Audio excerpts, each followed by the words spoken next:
Kelahiran kembali Sang Santo Bela Diri. Episode 33. Ketemu lagi dengan Bang Ox. Jangan lupa like dan subscribe channel ini ya biar tambah semangat update-nya. Nyalakan lonceng notifikasi agar kamu tidak ketinggalan video-video terbaru dari Bang Ox. Silahkan menonton.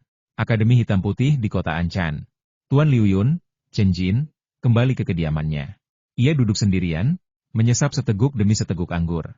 Long way. Long way. Chen Jin terus mengulanginya. Matanya tampak menakutkan. Wanita yang dicintainya direnggut, ia dikalahkan, bahkan lehernya dijepit dan dipaksa bersumpah demi surga. Semua ini membuat Chen Jin sangat membenci Long Wei, tetapi ia tak berdaya. Masa kultivasi Long Wei jauh lebih pendek daripada dirinya, tetapi kemajuan Long Wei begitu cepat sehingga ia pun terkejut. Aku tak bisa mengejarnya. Aku bukan tandingannya. Chen Jin bahkan tak punya keinginan untuk bertarung. Apa yang harus dilakukan? Rasa sakit menyiksa hati Chen Jin. Benar. Mata Chen Jin tiba-tiba berbinar. Meskipun aku tidak bisa mendapatkan Julian, latar belakang Long Wei jauh lebih buruk daripada aku. Meskipun dia jenius, tapi untuk suku kuno dan besar seperti Dongyan, mereka tidak peduli dengan seorang jenius. Yah, kurasa Dongyan belum tahu tentang Julian dan Long Wei. Jadi aku akan membantu Long Wei ini. Asalkan klan Dongyan tahu, mereka pasti akan menghentikannya. Pasti. Chen Jin juga merupakan keturunan suku besar dan sangat akrab dengan aturan perilaku suku tersebut. Segalanya, untuk suku. Bahkan pemimpin suku pun harus melakukan ini. Kecuali jika posisi dan pengaruhnya benar-benar melampaui seluruh suku. Seperti posisi Long Wei di klan Long. Hanya dengan begitu seseorang dapat benar-benar melampaui dan membiarkan suku menari sesuai keinginannya. Jelas, Julian sendiri tidak dapat melampaui seluruh keluarga Dongyan. Berjalan. Suara mendesing. Chen Jin berubah menjadi aliran cahaya dan segera meninggalkan Akademi Hitam Putih. Klan Dongyan adalah suku yang sangat kuat. Karena mencakup 3 wilayah, wajar saja jika mereka memiliki basis yang kuat di kota Anchan. Pada hari yang sama, Chen Jin menyampaikan berita tersebut hingga ke titik ini. Taois Yuanshen yang memimpin cabang itu tidak berani gegabah sedikitpun, karena berita ini menyangkut pemimpin berikutnya, Julian. Segera, berita itu sampai ke sarang lama klan Dongyan, pegunungan Dongyan di Kabupaten Shangshui. Di pegunungan yang membentang lebih dari 160.000 km ini, sejumlah besar bangunan pada telah dibangun. Anggota klan Dongyan, yang jumlahnya mencapai ratusan juta, tinggal di pegunungan ini. Dan terdapat formasi kuno yang tak terhitung jumlahnya tersembunyi di pegunungan ini. Bagaimanapun, ini adalah suku kuno yang membentang di 3 kabupaten. Banyak makhluk surgawi telah lahir di suku ini. Tentu saja, tahun-tahun yang tak berujung itu terlalu panjang. Meskipun umur makhluk surgawi tak terbatas, mereka juga bisa jatuh dan mati. Tidak seorang pun tahu apakah masih ada orang abadi yang hidup di klan Dongyan saat ini. Dari segi latar belakang, klan Dongyan jelas lebih unggul daripada 8 kekuatan utama di Kabupaten Anchan, dan dekat dengan klan Anchan Beishan. Mungkin perbedaan terbesar antara mereka dan klan Anchan Beishan adalah mereka tidak dianugerahi gelar bangsawan. Apakah Xiao Yun telah memilih pasangan Tao? Siapa nama rekan Taoismu? Jining? Berita itu dengan cepat menyebabkan kegemparan di kalangan pemimpin puncak klan Dongyan. Bahwa Xiao Yun kembali. Seorang leluhur tua klan Dongyan yang telah hidup menyendiri selama bertahun-tahun memberi perintah secara langsung. Ya, leluhur. Bei Xianren yang abadi mematuhi perintah tersebut dengan hormat, dan meninggalkan pegunungan Dongyan di Kabupaten Shangshui bersama sekelompok praktisi abadi hari itu. Ketika musim semi tiba dan bunga-bunga bermekaran, manusia lebih cantik daripada bunga. Sebuah perahu kecil mengapung di danau ular bersayap, hanya dengan Long Wei dan Julian di dalamnya. Sebelumnya, mereka tidak pernah memecahkan kaca jendela, tetapi ketika mereka berdua memutuskan bahwa satu sama lain adalah pasangan Tao mereka dan bahwa mereka akan selalu ditemani di jalan panjang menuju keabadian, hati mereka secara alami menjadi lebih dekat. Keduanya duduk bersila saling berhadapan, dengan anggur peri berkualitas tinggi di atas meja di hadapan mereka. Anggur peri ini tentu saja diracik oleh Julian. Julian memiliki latar belakang yang luar biasa, dan peralatan serta anggur berkualitas yang dibawanya adalah barang-barang yang tidak dimiliki Long Wei. Anggur jenis apa ini? Long Wei mengangkat gelas anggur giok yang indah dan menyesapnya. Tiba-tiba, seluruh tubuhnya terasa rileks, dan jantungnya berdebar kencang. Ini namanya anggur Dongxian. Julian juga mengangkat gelas anggurnya. Anggur ini punya kisah di baliknya. Di dunia lain, yang seluas dan semegah dunia yang diperintah oleh dinasti Xia Agung, seorang peri dari surga turun ke bumi dan bertemu Dongyu, seorang kultivator biasa dari dunia itu. Keduanya jatuh cinta dan ingin bersama seumur hidup. Namun, peri itu memiliki status bangsawan di surga, dan para tetua di belakangnya tidak akan pernah mengizinkannya, seorang peri surgawi, untuk menjadi pasangan Tao dengan seorang kultivator biasa dari dunia fana, sehingga mereka dipisahkan secara paksa. Long Wei langsung mendesah. Peri dari surga?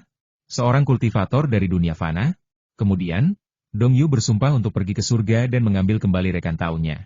Julian berkata lembut, sungguh luar biasa seorang kultivator fana pergi ke surga untuk mengambil kembali rekan taunya. Namun, Dong Yu benar-benar melewati banyak kesengsaraan dan selamat dari kesengsaraan surgawi. Ia menjadi makhluk surgawi yang bebas dan mudah, bahkan menjadi pemimpin dunia besar itu. Ia bahkan memimpin banyak makhluk abadi di dunia besar itu dan langsung pergi ke surga. Pada akhirnya, kekuatan di balik peri itu tunduk, dan ia mengambil kembali peri itu. Legenda ini juga menyebar ke seluruh 3 alam. Seru Long Wei. Menjadi makhluk surgawi dan memimpin para dewa dari dunia besar untuk berjuang menuju surga? Dong Yu ini, juga dikenal sebagai Dong Yu Immortal, adalah orang yang terkenal dan berkuasa di 3 alam. Bahkan aku pernah mendengar ceritanya saat aku masih kecil. Julian menghela napas, dan anggur peri ini diciptakan oleh Dong Yu Immortal, Dong Yu. Anggur peri ini juga dicintai oleh para dewa di banyak dunia besar. Keluarga Dongyanku juga punya beberapa. Aku membawa 3 pot, tapi belum pernah kupakai. Julian berkata sambil melirik Long Wei. Ada satu hal yang belum ia katakan, dan alasannya adalah karena ia berencana menikmatinya bersama pasangan taunya. Anggur Dongxian ini juga merupakan simbol cinta dan kesetiaan. Para wanita dari beberapa suku terkemuka, seperti keluarga kerajaan Daxia dan klan Dongyan, umumnya suka mengoleksi anggur Dongxian ini dan menikmatinya bersama pasangan tau mereka. Long Wei juga merasakan niat Julian dan segera menyesap anggur peri lagi. Perasaan yang membuat jantungku berdebar kencang itu benar-benar seperti melihat wanita yang aku cintai. Long Wei tiba-tiba mengerutkan kening dan mendongak. Julian juga mendongak. Sebuah kapal perang hitam raksasa muncul di langit yang tak berawan. Kapal perang itu lebar, dengan bendera perang berkibar di atasnya, bertuliskan Dongyan. Di saat yang sama, seluruh kapal perang memancarkan aura yang menggetarkan dunia. Barisan kultivator yang mengenakan baju zirah tau standar berdiri di samping kapal. Tatapan mereka dingin dan mendominasi. Setiap kultivator adalah Wan Xiang Zhenren, dan mereka terlatih dengan baik. Seluruh kapal perang menghancurkan gelombang udara dan langsung menuju danau ular bersayap. Gelombang udara tak kasat mata itu menyebabkan gelombang besar di permukaan danau ular bersayap yang jauh, dan perahu kecil yang ditumpangi Long Wei, Julian, dan yang lainnya terangkat. Ambil. Long Wei segera mengambil perahu itu. Ia dan Julian berdiri tepat di permukaan danau Yishe. Air di sekitar mereka langsung tenang. Meskipun ada ombak besar di sekitar mereka, tidak ada ombak di sekitar mereka. Ada apa? Long Wei mengirim pesan suara kepada Julian, kakak senior, ini kapal perang klan Dongyan MU, tapi sepertinya mereka punya niat jahat.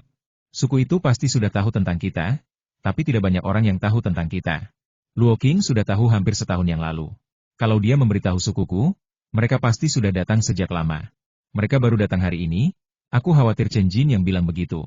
Julian sedikit khawatir, aku paling khawatir tentang hari ini, tapi akhirnya tiba juga.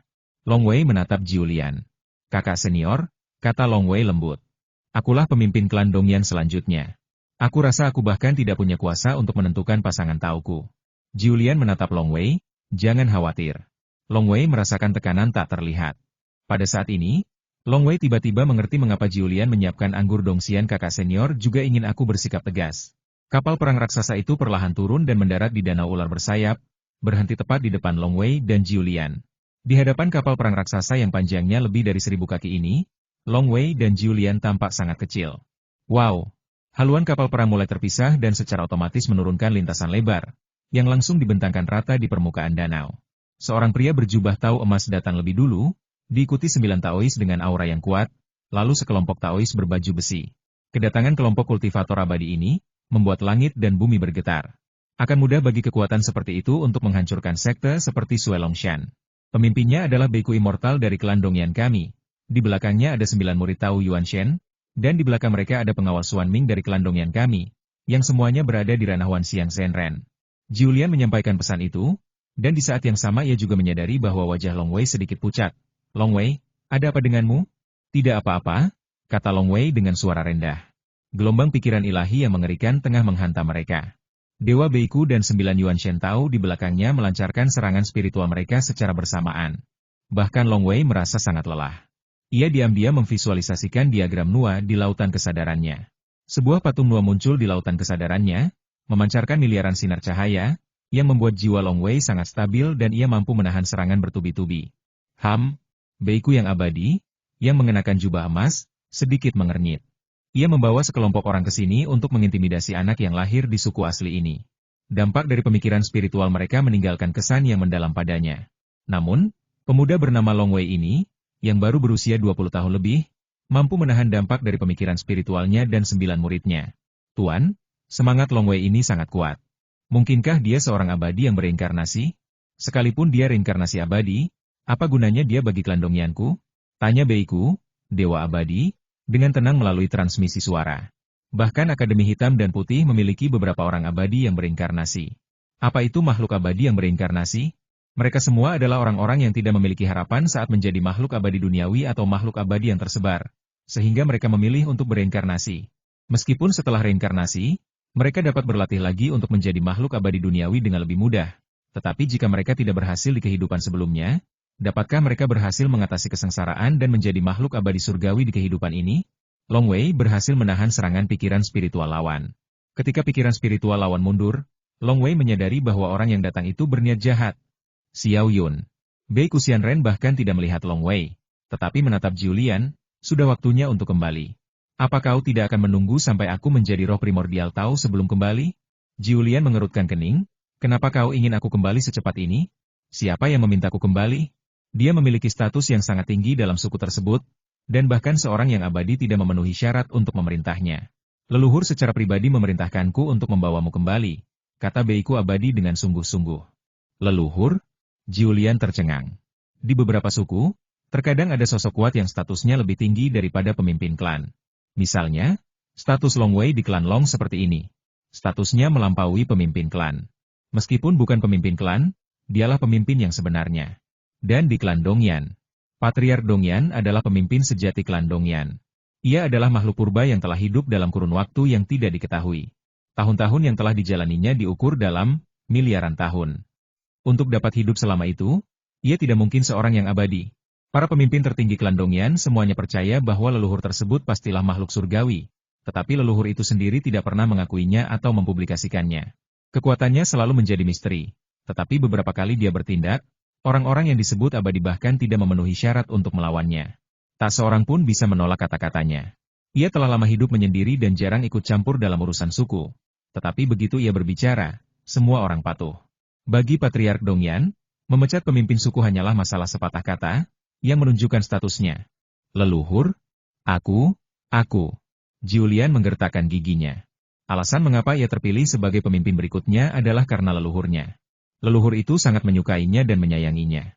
Aku akan kembali bersamamu, jawab Julian. Beiku Immortal mengangguk pelan. Ia yakin Julian berani melawan. Tak seorang pun di klan Dongyan berani melawan leluhurnya. Kecuali jika ia benar-benar ingin mengkhianati sukunya. Julian menatap Long Wei di sampingnya dan berkata melalui transmisi suara tunggu aku. Ya. Long Wei mengangguk sedikit. Ayo pergi, desak Beiku Abadi. Julian segera berjalan menuju Beiku Abadi.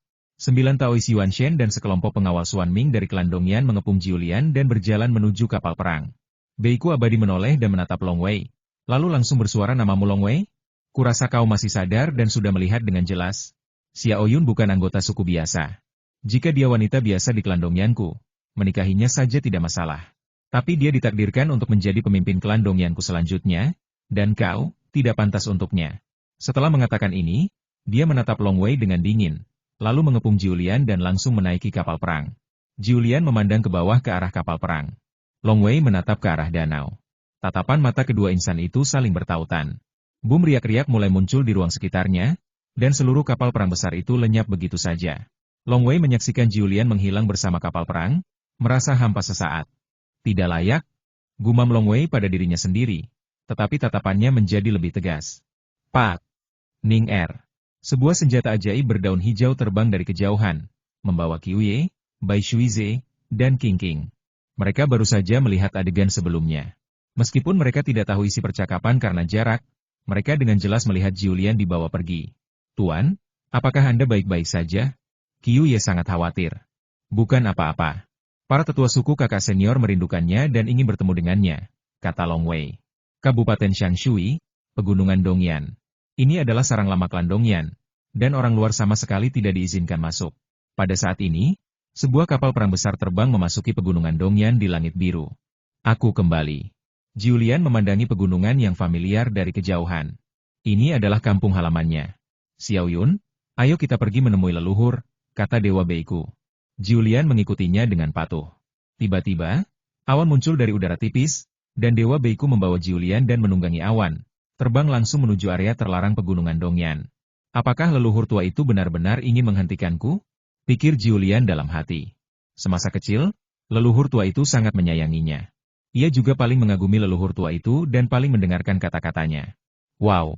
Mereka terbang menembus area terlarang klan Dongyan. Ketika para penjaga area terlarang melihat Beiku dan Julian abadi, tak seorang pun datang untuk menghentikan mereka. Setelah terbang beberapa saat, kami tiba di ngarai biasa yang tenang.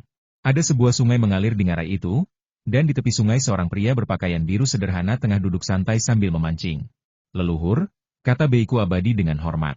Julian menatap pria berbaju biru itu dengan kekaguman di matanya, dan berbisik, leluhur. Beiku, mundurlah dulu, Xiao Yun tetap di sini. Pria berbaju biru itu masih memancing dan bahkan tidak menoleh. Ya, Beiku abadi mundur dengan hormat. Hanya pria berbaju biru dan Julian yang tersisa di ngarai.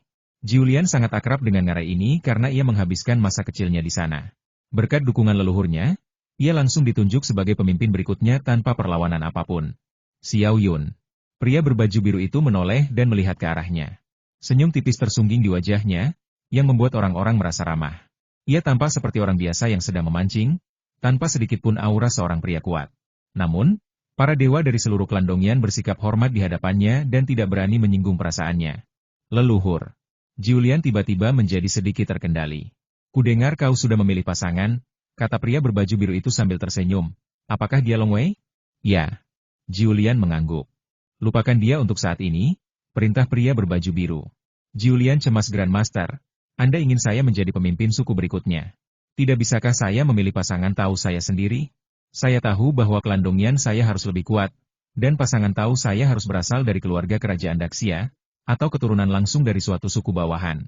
Tetapi bahkan jika saya memilih anggota keluarga kerajaan Daxia sebagai pasangan tahu saya, bantuan untuk klan Dongyan saya hanya akan sebatas itu. Apakah Anda benar-benar akan memaksa saya? Apakah kau pikir aku akan memaksamu? Pria berbaju biru itu menatapnya. Julian tercengang. Sekalipun Pangeran Daxia menjadi rekan Tao Mu, bantuannya untuk klan Dongyanku terbatas. Apa aku akan memaksamu? Pria berbaju biru itu menggelengkan kepalanya. Julian, kau memang terlalu muda. Tapi leluhur tua, kau memintaku untuk melupakan adik muda Long Wei. Julian cemas. Tahukah kamu apa itu pendamping Tao? Tanya lelaki berbaju biru itu tiba-tiba. Julian ragu-ragu. Teman Tao? Bukankah sahabat Tao adalah mitra yang saling mendukung selama ribuan tahun, bahkan selamanya, dan tak pernah meninggalkan satu sama lain di jalan berliku menuju keabadian? Tanya Julian lirih. Pria berbaju biru itu mendesah, siapapun bisa bilang begitu. Tapi sangat jarang menemukan pasangan Tao yang benar-benar saling mendukung dan tak pernah meninggalkan satu sama lain. Seumur hidupku, aku sudah melihat terlalu banyak pasangan Tao yang mengkhianati, membunuh, dan menelantarkan pasangan Tao mereka sendiri. Terlalu banyak. Tak ada yang pasti di dunia ini. Julian tercengang. Kalian terlalu muda. Pria berbaju biru itu menggelengkan kepalanya. Kalau begitu Long Wei terlalu muda. Apa kalian berdua yakin benar-benar mengerti arti pasangan Tao? Apa kalian mengerti arti pasangan Tao? Sahabat Tao, itu kamu bisa mati untuknya. Sahabat Tao, itu kamu. Sekalipun ada makhluk abadi dan Buddha yang menghalangi jalanmu, kamu akan membunuh mereka dan menghancurkan para Buddha demi menemukan sahabat Taomu. Sahabat Dao, sekalipun dia meninggal, sekalipun keabadian yang tak berujung telah berlalu, kau tetap tak bisa melupakannya, seolah-olah dia selalu hidup di sisimu. Seorang pendamping Tao adalah separuh hidupmu. Tanpanya, hidupmu tak akan lengkap lagi. Pria berbaju biru itu menatap Julian, matanya dipenuhi gejolak yang tak berujung. Kau yakin bisa mati untuknya? Kau yakin punya nyali untuk membunuh makhluk abadi dan menghancurkan Buddha untuknya? Julian membuka mulutnya. Mati untuknya? Bertarung untuknya dan semua dewa dan Buddha? Jika kau yakin bisa melakukan ini tanpa ragu, aku tidak akan menghentikanmu. Aku hanya akan mendukungmu. Pria berbaju biru itu mendesah, tapi aku bisa melihat dari matamu bahwa kau ragu-ragu. Kau ragu-ragu. Jika kau tak bisa memperlakukannya sebagai belahan jiwamu, tak punya keberanian untuk mati demi dia, dan tak punya keberanian untuk melawan semua dewa dan Buddha demi dia, lalu mengapa kau perlu mencari pendamping Tao? Jika Anda tidak memiliki tekad seperti itu, maka tidak perlu memilih pasangan Tao. Membangun keabadian adalah jalan yang menentang kehendak surga. Kamu bisa pergi sendiri. Kamu juga bisa bepergian dengan seorang pendamping Tao. Ini jalan yang sulit dan berliku. Jika kamu harus memilih pendamping Tao, kamu harus memilih pendamping Tao yang benar-benar akan hidup dan mati bersamamu. Kamu bisa mati untuknya, dan dia juga bisa mati untukmu. Kalau tidak, lebih baik bepergian sendiri. Pria berbaju biru itu menatap Julian. Julian, bagaimana menurutmu? Aku. Julian benar-benar bingung. Apakah saya salah? Kamu masih terlalu muda, dan Long Wei bahkan lebih muda darimu. Pengalaman kalian berdua terlalu sedikit. Bahkan belum saatnya bagi kalian untuk memilih pasangan Tao, karena hati kalian belum cukup teguh. Kalian hanya memiliki keterikatan samar satu sama lain. Pria berbaju biru itu menggelengkan kepalanya, keterikatan samar ini tidak akan bertahan lama. Aku tidak akan menghentikanmu dan Long Wei dengan paksa, kata pria berbaju biru. Ada sedikit kegembiraan di mata Julian. Tapi kau harus bersabar dan menunggu hari di mana kau menjadi seorang Taois Yuan Shen. Jika kau masih berpikir Long Wei pantas menjadi pasangan Taoismu, pergilah dan bersamanya. Tapi sekarang kau harus bersabar, kata pria berbaju biru itu. Tunggu sampai kau menjadi roh primordial Tao? Julian terkejut. Butuh berapa lama? Justru karena sudah cukup lama, kau bisa melihat lebih jelas saat itu. Aku terlalu memanjakanmu. Kultivasi Tao Mu benar-benar pas-pasan. Pergilah ke Gua Wanlian. Aku akan membentuk formasi. Kau tidak akan diizinkan keluar sampai kau bisa keluar dari Gua Wanlian. Perintah pria berbaju biru itu. Julian bertanya dengan cemas, Gua Wanlian? Bagaimana aku bisa keluar dari formasi yang kau buat? Leluhur tua? Itu hanya ilusi yang mencerminkan hati Dao Mu. Pria berbaju biru itu menggelengkan kepalanya, tidak perlu bicara lagi, lanjutkan saja. Aku akan mengirim seseorang untuk memberitahu Long Wei. Julian tahu dia tidak bisa menolak, jadi dia berkata, silakan, kata pria berbaju biru itu dengan tenang. Julian segera mengendalikan senjata ajaib teratai dan segera pergi untuk mengatur agar seseorang memberitahu Long Wei. Pria berbaju biru itu memperhatikan kepergian Julian dan menggelengkan kepalanya pelan. Kau memang kekanak-kanakan. Tapi, Ruin, dia benar-benar mirip denganmu. Sudah berapa lama? Aku masih ingat kita pernah berjuang berdampingan di dunia Tiangwang. Pertempuran itu, berapapun lamanya, tak akan pernah kulupakan. Lalu ia melanjutkan memancing tanpa suara. Kailnya menarik banyak ikan, tetapi kailnya lurus dan ia tidak pernah berhasil menangkap satu ikan pun. Di atas danau ular bersayap, seorang wanita jangkung mengenakan baju besi berwarna putih perak muncul, sambil menghunus pedang raksasa. Long Wei! Teriak wanita berbaju besi putih perak itu langsung. Suara mendesing. Hembusan angin bersiul dari Pulau Mingxin, dan ia muncul di udara. Ternyata Long Wei. Siapa kamu? Long Wei menatap wanita berbaju besi putih keperakan itu. Tuanku adalah suster senior Julian Mu. Aku di sini untuk memberitahumu atas perintah tuanku, kata wanita berbaju zirah putih keperakan itu langsung. Saat Long Wei melihat wanita ini, dia menduga bahwa wanita itu pasti ada hubungannya dengan Julian. Tuanku bilang aku sekarang ada di suku ini dan tidak bisa keluar untuk sementara waktu. Mohon tunggu dengan sabar.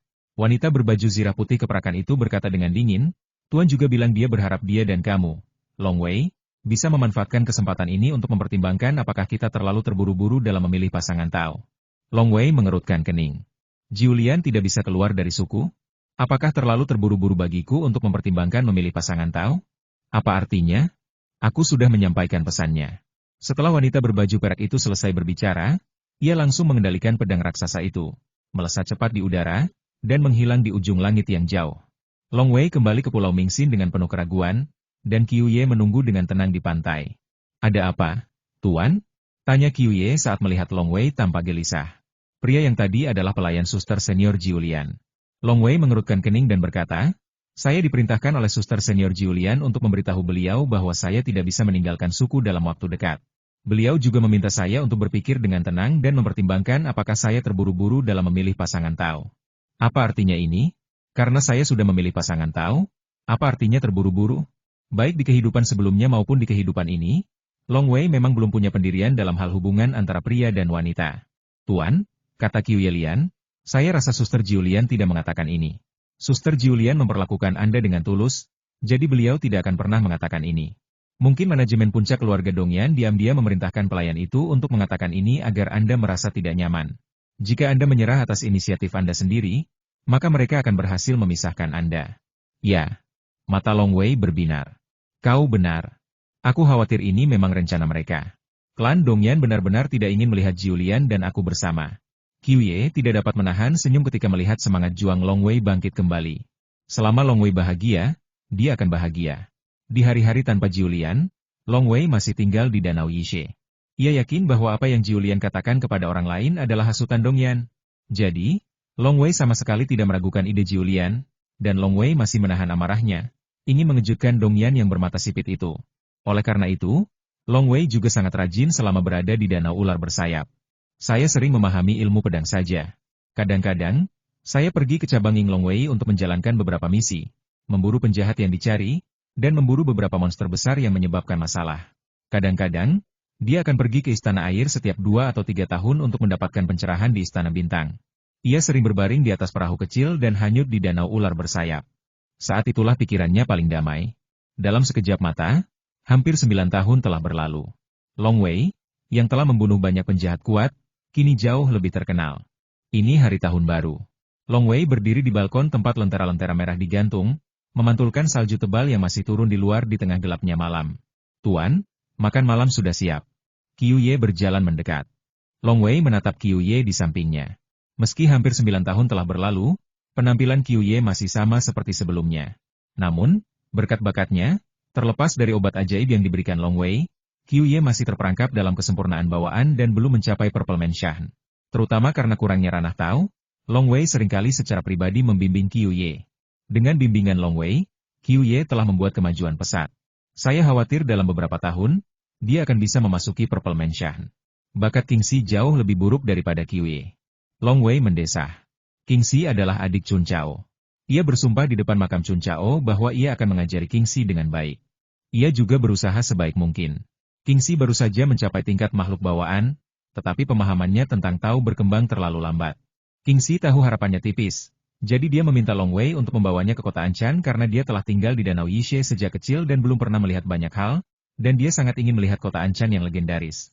Long Wei memanfaatkan kesempatan misi untuk membantu pengawal naga mengirim Kingxi ke Beishan Baiwei di kota Anshan, dan meminta Beishan Baiwei untuk membantu menjaganya. Ayo pergi. Long Wei dan Qiu Ye berjalan bersama. Tuan, suku ini telah mengirimkan 12 pemuda lagi. Jika dihitung 5 tahun yang lalu dan yang paling awal, totalnya ada 28 pemuda dari suku ini. Bisik Qiu Ye, saya rasa suku ini sudah keterlaluan.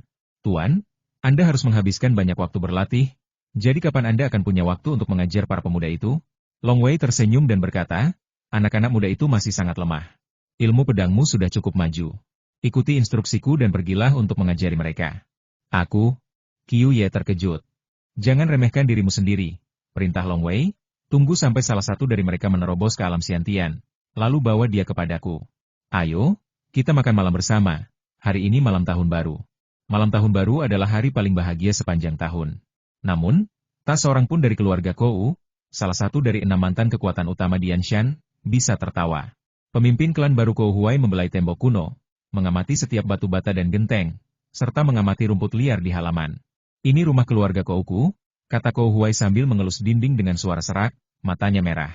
Seorang gadis muda di sampingnya menangis terseduh-seduh ayah, kita harus melawan keluarga Long. Ini akar kita, fondasi suku kita. Jika mereka ingin menghancurkan fondasi keluarga Kou kita akan melawan mereka sampai mati. Kemungkinan terburuknya adalah kedua belah pihak akan menderita kerugian. Apa yang kau tahu? Kou Huai menggelengkan kepalanya dan menatap kepingan salju di langit. Ia hanya tersentuh oleh dinginnya kepingan salju. Kita bertarung melawan keluarga Long? Apa yang bisa kita lakukan? Jangan bicara tentang Long Wei, yang terkuat di keluarga Long. 2 monster besar di bawah komando Long Wei bukanlah sesuatu yang bisa dilawan oleh kekuatan manapun di Anshan. Kedua monster itu berdarah binatang dewa, dan mereka semua sempurna. Mereka lebih kuat daripada manusia biasa yang sempurna, terutama Long Wei. Itulah yang paling menakutkan. Long Wei. Gadis itu menggertakkan giginya, aku harus membuat Long menyesalinya. Jangan pernah berpikir untuk membuat masalah bagi keluarga Long. Kou Huai menggelengkan kepalanya.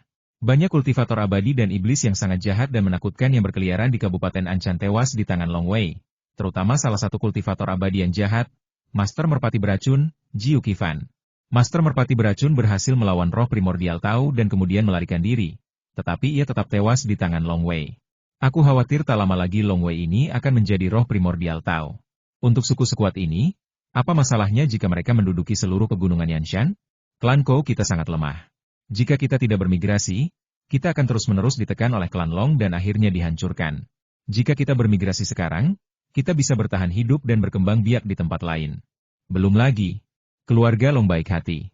Setidaknya mereka tidak membunuh orang dan membiarkan kami tetap tinggal di sini. Kou Huai mendesah. Meskipun terpaksa menyerahkan perintah penyerahan dan menyerahkan fondasi suku kepada keluarga Long, Kou Huai tidak menyimpan dendam sedikit pun, karena ketika seorang pria kuat lahir dalam suatu suku, mereka akan dengan cepat menduduki wilayah yang luas. Keluarga Long memiliki Long Wei, Bai Shuize, dan Kong Qingshe, dan mereka sepenuhnya mampu menyapu bersih seluruh negeri. Namun, klan Long tidak menyapu bersih wilayah tersebut, melainkan menggunakan perundingan damai untuk membuat pasukan lain menundukkan kepala satu demi satu dan memilih untuk bermigrasi. Klan Long juga memberi mereka waktu jeda yang cukup, yang bisa sesingkat 3 tahun atau paling lama 10 tahun. Namun, mereka harus pindah dari Yanshan setelah 10 tahun. Besok, kita berangkat besok. Kou Huai mengelus dinding. Ingat, nak, kalau kamu lemah, kamu harus menundukkan kepala. Kamu tidak bisa menyalahkan siapapun. Kalau kamu mau menyalahkan seseorang, salahkan kami karena tidak cukup kuat. Gadis itu mengangguk. Besok aku akan pergi ke sekte Qianchuan. Ayah. Aku pasti akan bekerja keras untuk membuat keluarga Kouku bangkit. Ya. Kou Huai menatap putrinya dengan penuh harap di matanya. Putrinya adalah kebanggaan terbesarnya. Namun, dibandingkan dengan Long Wei yang jahat, dia jauh lebih rendah. Jika putrinya bisa menjadi Wan Xiang Zhenren, seluruh keluarga Kou mungkin akan bersorak. Malam tahun baru, di kota Wanjian. Ji Jiuhuo telah turun tahta, dan kepala keluarga Long saat ini adalah Long Liuzhen yang lebih muda. Keluarga Kou dan kultus api hitam akan meninggalkan kota mereka dalam 3 hari ini. Long Liuzhen tertawa, begitu mereka pindah, kekuatan keluarga Longku akan meluas lagi. Mereka semua berperilaku baik dan tidak melawan, kata Long Jiuhuo sambil tersenyum. Perbedaan kekuatannya terlalu besar, dan mereka sama sekali tidak berniat melawan. Nenek Ying juga dipenuhi kegembiraan. Liuzhen, setelah keluarga Kou dan sekte api hitam pindah dari kota dan keluarga Long kita mengambil alih, maka seluruh Yanshan hanya akan tersisa garnisun dinasti Xia Agung dan cabang Yanshan dari Gunung Naga Salju. Ji Liuzhen mengangguk. Dapat dipastikan bahwa dinasti Xia besar telah menempatkan pasukannya di sana. Cabang Suelongshan Yanshan, meskipun Dong Ziki dan yang lainnya meninggal tahun itu, Gunung Suelong segera mengirim murid-murid Purple Menshan ke Yanshan, membuat cabang Yanshan kuat kembali. Cabang Yanshan didukung oleh sekte Suelongshan. Meskipun mereka tidak ingin menyinggung keluarga Longku, mereka tidak begitu takut pada keluarga Longku sampai-sampai mereka mau menyerahkan wilayah mereka. Long Liuzhen menghela napas, ini merepotkan. Jika kita benar-benar ingin berurusan dengan cabang Yanshan dari Suelongshan, aku khawatir Suelongshan akan mengirimkan beberapa Wan Xiang Zhenren ke sini. Suelongshan tidak ingin menyinggung Long Wei, yang memiliki masa depan menjanjikan. Namun, mereka tidak takut pada Long Wei. Mereka tidak memperluas wilayah mereka di Yanshan, tetapi mereka juga mengkonsolidasikan wilayah asal mereka. Mereka tidak mengambil inisiatif untuk menyerang, tetapi jika Long Wei berani menyerang, mereka tidak akan menunjukkan belas kasihan. Begitu kita menyerang, cabang Yanshan akan langsung melawan. Pemimpin cabang Yanshan dari Gunung Suelong, Master Suke, sudah lama berkata bahwa jika keluarga Longku berani menyerang, mereka akan berani membunuh kita. Long Liuzhen berkata, meskipun setelah hampir 9 tahun mencerna, kekuatan keluarga Longku telah meningkat pesat di level makhluk bawaan. Namun, sungguh tidak sepadan untuk melawan cabang Yanshan dari Gunung Suelong secara langsung, karena mereka memiliki fondasi yang lebih kuat daripada kita. Sedangkan untuk kekuatan-kekuatan teratas, Gunung Suelong di belakangnya memiliki seorang Master Tao Yuanshen. Jangan terburu-buru. Long Jiuhuo menggelengkan kepalanya, kita tanyakan saja pada Long Wei. Cabang Yanshan merupakan tantangan yang sulit untuk diatasi. Itu juga merupakan rintangan terakhir bagi keluarga Long untuk menduduki seluruh Gunung Yanshan. Namun, karena saat itu tahun baru Imlek, Long Jiuhuo dan yang lainnya tidak langsung mengganggu Long Wei. Mereka menunggu hingga tanggal 16 bulan pertama Imlek sebelum berangkat ke Danau Yishe. Danau Ular Bersayap, Pulau Mingxin. Dalam penelitian, Long Wei berdiri di depan meja, memegang kuas dan menulis huruf-huruf besar, sementara Qiuye membantu menggiling tinta. Menulis kaligrafi adalah sesuatu yang Long Wei sukai beberapa tahun terakhir, dan itu juga salah satu metodenya untuk melatih pikiran dan ilmu pedangnya. Setiap pukulan bagaikan cahaya pedang. Kata-kata Long Wei mengandung niat pedang yang kuat yang datang padamu. Niat pedang dalam kata-kata Tuan Muda semakin kuat. Qiuye berseru dalam hati, ilmu pedangku diajarkan oleh Tuan Muda, dan bahkan berada pada tingkat kesempurnaan bawaan. Tapi hanya dengan melihat kata-kata ini, hatiku bergetar, dan aku tak berdaya untuk melawan. Dalam beberapa tahun terakhir, niat pedang Tuan Muda semakin menakjubkan. Tidak seorang pun tahu seberapa kuat Long Wei 9 tahun kemudian. Tetapi beberapa kali Long Wei mengambil tindakan ketika ia sesekali menjalankan misi. Long Wei telah mengejutkan semua pihak. Pertempuran yang paling sukses adalah ketika Long Wei membunuh Master Du Jiu. Perlu diketahui bahwa para kultivator abadi yang mengabaikan dosa-dosa mereka dan menempuh jalan jahat umumnya memiliki kekuatan tempur yang jauh lebih tinggi daripada rekan-rekan mereka. Merpati racun abadi ini adalah yang terbaik di antara mereka. Ia berhasil lolos dari tangan Taois Yuan Shen, tetapi ia tidak pernah lolos dari Long Wei. Hal ini membuat dunia luar berspekulasi. Seberapa kuatkah Long Wei? Hanya Qiu Ye, yang paling dekat dengan Long Wei, yang memiliki persepsi lebih akurat. Ilmu pedang Tuan Muda terus meningkat seiring ia menulis. Kemajuannya sungguh luar biasa. Bahkan dibandingkan 3 tahun lalu, telah terjadi transformasi kualitatif. Belum lagi dibandingkan 9 tahun lalu, pikir Qiu Ye dalam hati. Baiklah. Long Wei meletakkan penanya dan berkata sambil tersenyum. Qiu Ye, ambillah tulisan ini dan bakarlah. Baik, Tuan, jawab Qiu Ye patuh. Ketika Long Wei menulis kata-kata itu sebelumnya, ia memintanya untuk membakarnya. Qiu Ye agak enggan. Saat itu, ia berkata, Tuan, tulisan tangan ini sangat bagus. Saya bisa merasakan aura pedang yang bergejolak di dalamnya. Merupakan hal yang baik untuk meninggalkan tulisan tangan ini di suku agar generasi muda dapat mengamatinya. Namun saat itu, Long Wei berkata saya menulis setiap hari. Setelah bertahun-tahun, berapa banyak yang seharusnya saya kumpulkan? Lagi pula, semua ini saya tulis asal-asalan, tidak layak disimpan. Saya akan meninggalkan satu karya kaligrafi setiap tahun dan menyembunyikannya di suku. Sedangkan yang lainnya, akan saya bakar semuanya. Setelah Long Wei mengatakannya sekali, Qiu Ye tidak pernah bertanya lagi. Tuan Muda, Tuan Muda. Tiba-tiba terdengar suara dari luar. Long Wei mendongak. Qiu Ye keluar dan bertanya, ada apa? Pelayan di luar yang datang melapor berkata pemimpin klan dan anak buahnya ada di sini, menunggu di ruang penerima tamu. Paman Liu Zhen? Kata Long Wei sambil tersenyum, aku akan segera ke sana. Bantu aku membersihkannya. Long Wei melirik Qiu Ye dari samping, dan Qiu Ye mengangguk. Beberapa barang yang biasa digunakan Long Wei, biasanya dibersihkan sendiri oleh Qiu Ye, dan para pelayan serta orang lain dilarang menyentuhnya. Terutama kata-kata yang mengandung niat pedang oleh Long Wei. Beberapa prajurit yang terlatih mungkin akan ketakutan setengah mati oleh niat pedang yang terpancar dari kata-kata itu. Makhluk bawaan biasa akan sangat ketakutan hingga mereka akan pingsan di tempat. Qiu Ye juga belajar dari garis keturunan Long Wei dan memiliki keterampilan pedang yang sangat tinggi. Ia biasanya merasakan jantung berdebar-debar. Ruang tamu. Long Wei, mengenakan kulit binatang, masuk sambil tersenyum. Ketika melihat Long Liu Zhen, Long Jiuhuo, Nenek Ying, dan pelayan tua asing di aula, ia tak kuasa menahan tawa kaget dan berkata, kupikir hanya Paman Liu Zhen, tapi tak kusangka kau, ketua klan lama, juga ada di sini. Kalian berempat pasti datang untuk sesuatu yang besar. Itu masalah besar? Long Liu Zhen mengangguk. Katakan padaku ada apa? Long Wei langsung duduk. Ji Jiuhuo dan Long Liu Zhen saling memandang dan mengangguk sedikit. Ji Liu Zhen berkata Long Wei, kamu juga tahu bahwa sejak keluarga Longku mendapatkan bantuanmu, kekuatannya meningkat pesat dan secara alami mulai berkembang. Long Wei mengangguk. Suku manapun akan berkembang ketika kekuatannya meningkat. Saya juga pergi ke cabang Ying Long Wei untuk bertukar pahala dengan beberapa metode yang bisa diajarkan kepada suku tersebut. Perlu diketahui bahwa beberapa metode pemurnian Qi tersedia di suku yang sedikit lebih kuat. Oleh karena itu, cabang Ying Long Wei juga akan mengizinkan metode ini diajarkan kepada suku tersebut, dan pahala yang bisa ditukar jauh lebih tinggi. Long Wei melaksanakan beberapa misi untuk tujuan ini. Selain pintu ajaib, Long Wei juga menyiapkan cairan saripati, ramuan, dan sebagainya, dan dengan bimbingan pribadi kadang-kadang, keluarga Long sekarang memiliki lebih dari 10 kultivator Purple Menshan, 3 diantaranya telah meninggalkan Yanshan untuk bergabung dengan sebuah sekte. Beberapa suku seperti klan Kou dan klan Bianhe telah berteman dengan klan Longku selama bertahun-tahun. Long Liu Zhen mendesah. Tapi karena ini berkaitan dengan kemakmuran suku, klan Longku tidak bisa berbaik hati dan membiarkan mereka berinisiatif untuk bermigrasi dari Yanshan. Long Wei mengangguk. Tidak mengherankan bahwa dia mengetahui hal-hal ini. Seperti klan Dongyan, markas mereka menempati pegunungan ratusan ribu mil, yang setara dengan lebih dari 100 pegunungan Yanshan. Seperti Gunung Suelong, mereka juga menempati wilayah yang luas sebagai gerbang gunung mereka. Tentu saja, Akademi Hitam Putih adalah jalur elit dan tidak membutuhkan wilayah seluas itu. Namun, itu adalah sekte, dan Akademi Hitam Putih dapat merekrut murid-murid berbakat dari luar. Namun, bagi suku, mereka lebih mempercayai sesama anggota sukunya. Seiring berkembangnya suku, mereka tentu membutuhkan wilayah yang semakin luas. Saat ini, di seluruh Yanshan, hanya cabang Gunung Naga Salju yang belum bergerak.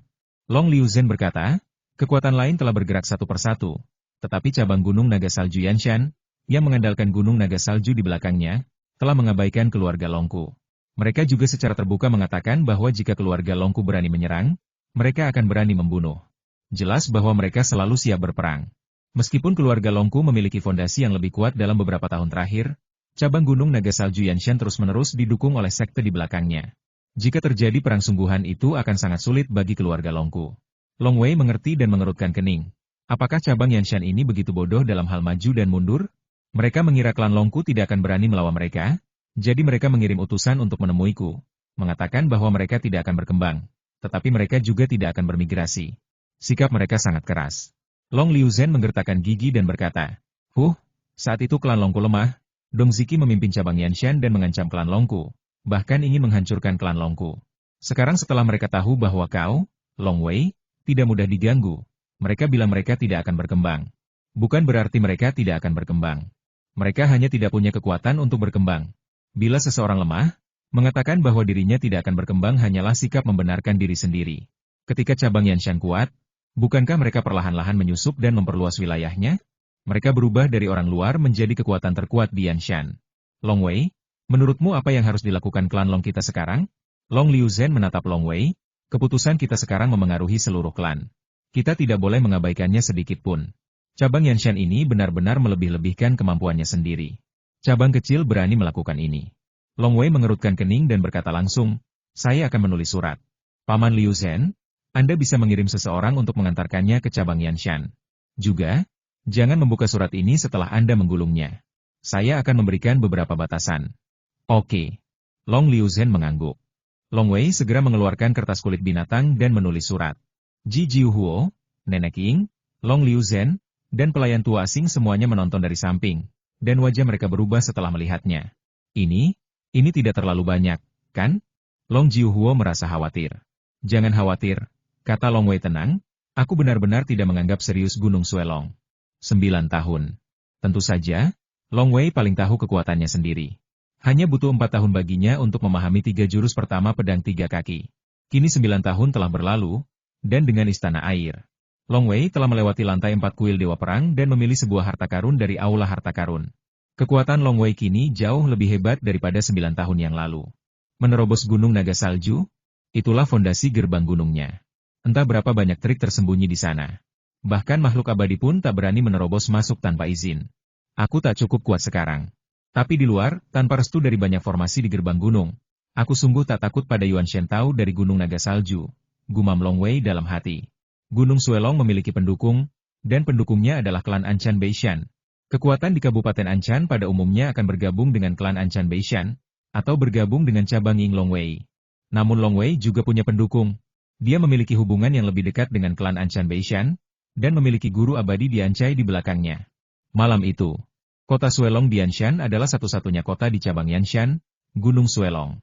Sedangkan 2 kota lainnya, ketika Dong Ziki dan yang lainnya meninggal, 2 titah menteri diperoleh oleh keluarga Long. Setelah memperoleh titah menteri, keluarga Long kini semakin kuat dan tentu saja memperoleh kedua kota itu dengan mudah. Namun kota Suelong bagaikan paku, yang tertancap di wilayah Gunung Yanshan. Utusan Ji, HMPH, keluarga Long kecil ini menjadi kuat hanya karena Long Wei itu. Berapa umur Long Wei? Meskipun potensinya luar biasa, dia mungkin akan jatuh di tengah jalan. Entah berapa banyak jenius yang telah gugur di jalan menuju keabadian. Seorang pria tua berambut perak memasang ekspresi muram. Namanya, Su Fang. Dan dia adalah orang yang bertanggung jawab atas kota Naga Salju.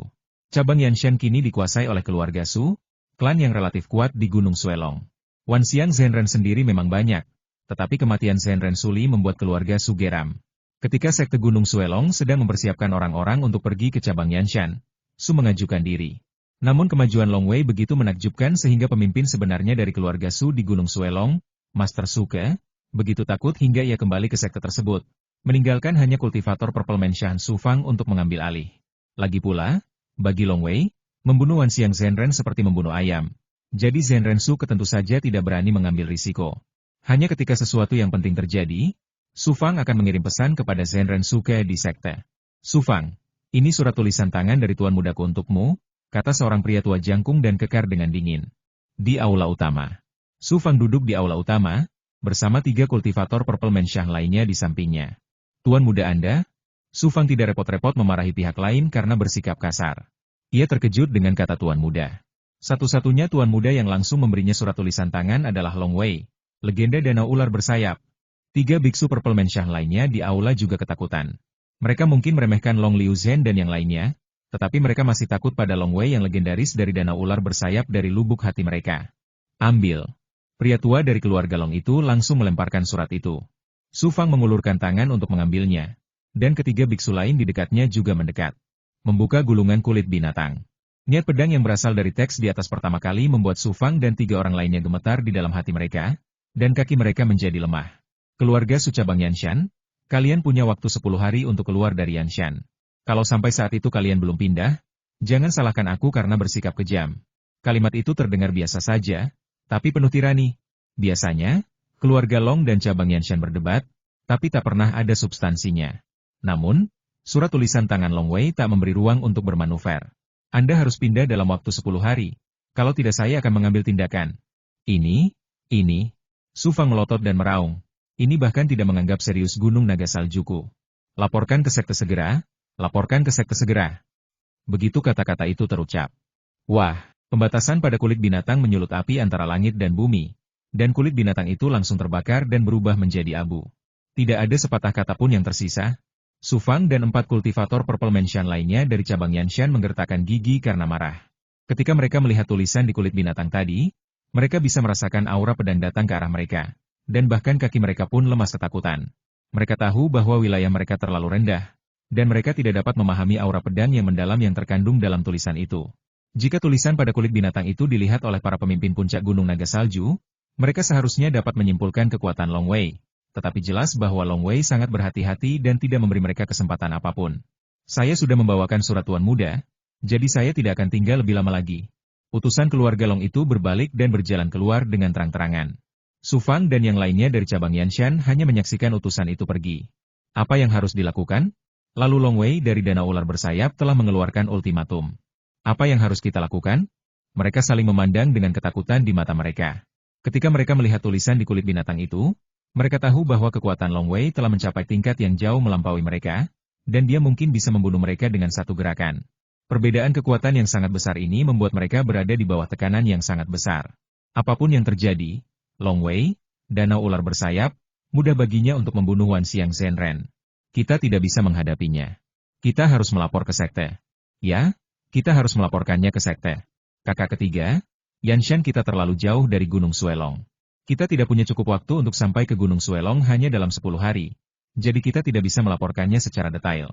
Su Fang dan ketiga orang lainnya saling berpandangan, dengan tatapan tak berdaya dan sedih. Ya, Long Wei hanya memberi mereka waktu 10 hari. Tetapi mereka semua hanyalah kultivator Purple Menshah dan tidak bisa kembali ke Gunung Naga Salju dalam 10 hari. Mustahil bagi mereka untuk memberitahu sekte Gunung Naga Salju bahwa Long Wei telah mengeluarkan ancaman tertulis. Tidak ada cara lain, kita hanya bisa menggunakan jimat huruf. Su Fang menggelengkan kepalanya dan berkata, meskipun aku tidak bisa memberitahu sekte detailnya, aku bisa memberitahu mereka situasinya secara umum. Baiklah, hancurkan tokennya. Satu-satunya hal yang dapat kulakukan adalah menghancurkan surat itu. Keempatnya setuju. Pemimpin cabang Yanshan dari Gunung Suelong adalah Master Suke, tetapi karena Master Suke takut pada Long Wei, ia bersembunyi kembali di sekte tersebut. Ketika ia pergi, ia meninggalkan 3 token dan berkata kepadanya ketiga token ini ukurannya berbeda, dan aku bisa merasakannya saat kau menghancurkannya. Jika kau menghancurkan token terkecil, itu berarti keluarga Long akan menyerang. Jika kau menghancurkan token tengah, itu berarti Long Wei akan menyerang. Jika kau menghancurkan token terbesar, itu berarti cabang Yanshan telah ditembus. Ingat, kau harus menunggu sampai keadaan darurat yang sebenarnya untuk menghancurkan token tersebut. Ketiga simbol tersebut mewakili tingkat bahaya yang berbeda-beda. Keluarga Long datang menyerang? Ini menunjukkan bahwa situasinya tidak seburuk itu. Lagi pula, dari segi latar belakang saja, cabang Yanshan dari Gunung Suelong tidak takut pada keluarga Long. Tapi jika Long Wei menyerang itu akan menjadi situasi yang sangat buruk. Tak seorang pun di cabang Yanshan yang bisa melawan keberadaan jahat, Long Wei dari danau ular bersayap. Su Fang membalik tangannya dan 3 token muncul di tangannya. Ketiga bagian itu memiliki ukuran yang berbeda. Long Wei akan bertindak kali ini, tidak ada yang bisa kita lakukan. Kita hanya bisa berharap sekte tersebut akan mengirimkan pejabat tingkat tinggi untuk bernegosiasi dengan Long Wei. Mereka tidak menyangka sekte itu benar-benar akan melawan Long Wei. Lagi pula, dia adalah murid Akademi Hitam Putih, dan ada seorang abadi di belakangnya. Dibandingkan dengan Akademi Hitam Putih, Gunung Suelong jauh lebih rendah. Meskipun Gunung Suelong memiliki hubungan baik dengan klan Anchan Beishan, Semua sekte Akademi Hitam Putih berada di kota Anchan, dan hubungan mereka dengan klan Anchan Beishan bahkan lebih dekat lagi. Bagi klan Anchan Beishan, Akademi Hitam Putih merupakan tangan kanannya dan Gunung Naga Salju hanyalah garda terdepannya. Jepret. Sufa menghancurkan token hitam kedua. Di Gunung Suelong yang jauh, ada salju sepanjang tahun yang tidak pernah mencair. Ada juga para kultivator abadi yang tinggal di pegunungan dengan ketinggian yang bervariasi. Di salah satu gunung yang paling biasa, guru gunung ini adalah Master Suke. Guru Suke berwajah cerah dan tidak berjanggut, dan terlihat sangat tampan. Duduk bersila di atas tempat tidur batu giok, Guru Suke, mengenakan jubah putih, menutup matanya dan beristirahat, tampak rileks dan nyaman. Dua anak laki-laki bertugas di samping, menunggu untuk menerima perintah kapan saja. Ekspresi Tuan Suke sedikit berubah. Ia membalikkan tangannya dan sebuah token hitam muncul di tangannya. Namun, token itu hancur berkeping-keping saat itu. Token-token ini awalnya sepasang. Jika satu bagian rusak, bagian ini juga akan rusak. Token ini adalah... Master Suke mengingatnya sebentar, lalu raut wajahnya berubah. Ini adalah token kedua, yang berarti Long Wei akan berurusan dengan cabang Yanshan. Long Wei, setelah 9 tahun tidak menonjolkan diri, apakah dia akhirnya akan bertindak? Tuan Suke sedikit bingung. Keluarga Su menetap di Gunung Yanshan karena dendam atas kematian Guru Suli di sana. Mereka juga ingin memperluas wilayah kekuasaan suku mereka. Namun, tak lama setelah menduduki wilayah tersebut, mereka mendengar kabar bahwa Long Wei telah mendaftar di Akademi Hitam Putih. Hal ini membuat keluarga Su menyesal, tetapi mereka tak bisa melupakan masalah yang ada. Reputasi Gunung Naga Salju tak akan pernah membiarkan mereka mundur.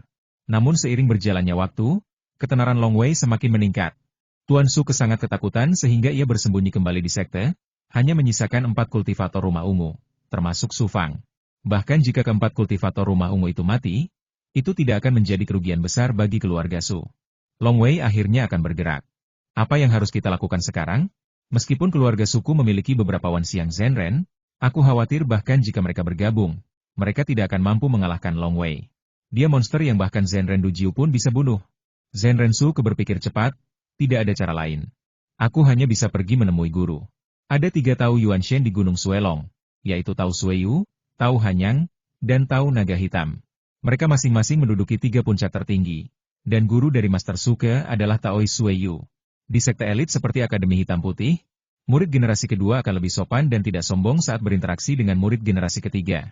Namun, di sekte dengan jumlah murid yang banyak, semakin kuat muridnya, semakin sok mereka. Sebagai salah satu dari 3 guru Tao di Gunung Suelong, penampilan Tao Sueyu tentu saja lebih menakjubkan. Kakak senior Su meminta audiensi. Kakak senior Su meminta audiensi.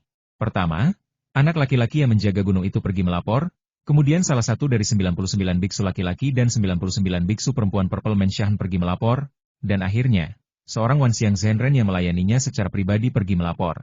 Guru, izinkan saya bertemu dengan Anda, kata seorang pria berjubah abu-abu dengan hormat sambil berdiri di luar ruang meditasi.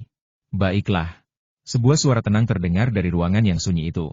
Tak lama setelah serangkaian transmisi suara, Guru Suke akhirnya tiba di luar ruangan yang sunyi. Umumnya, hanya murid-murid yang sangat dihormati yang akan dibawa oleh Guru Sueyu. Sementara Guru Suke dan murid-murid lainnya yang tidak memiliki harapan untuk mencapai tingkat Yuanshen telah diutus. Mereka hanya sesekali diizinkan datang dan memberikan penghormatan ketika ada sesuatu yang penting. Murid memberi salam kepada guru.